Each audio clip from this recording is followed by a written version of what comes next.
हम गुंजन चौधरी मैथिली गुंजन चैनल पर समस्त मिथिलावासी के प्रणाम करै छी।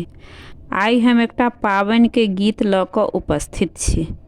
आशा करै छी जे ई गीत अहाँ सबके जरूर पसंद आयत।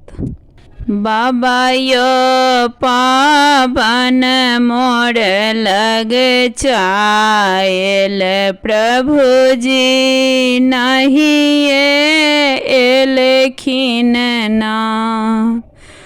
बाबा यो पावन मोर लग चायल, प्रभु जी नहीं एलखिन ना। बाबा यो सावन भादव के नदिया उमड़ल, प्रभु जी कोना कथिन ना। बाबा यो सावन भादव के नदिया उमड़ल, प्रभु जी कोना कथिन ना। बेटी है भेजबै सोना के घोड़बा, प्रभु जी चढ़ी कथिन ना।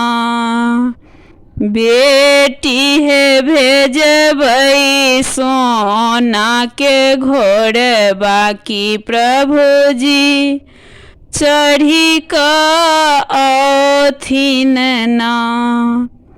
बाबा यो पावन मोर लग चायल, प्रभु जी नहीं एलखिन ना।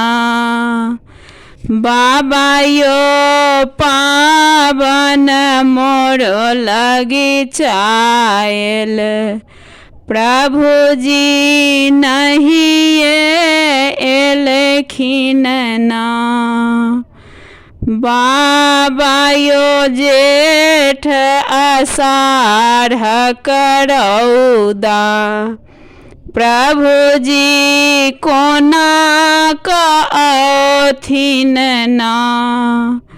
बाबा यो जेठ आषाढ़ करौदा, प्रभु जी कोना कथिन ना।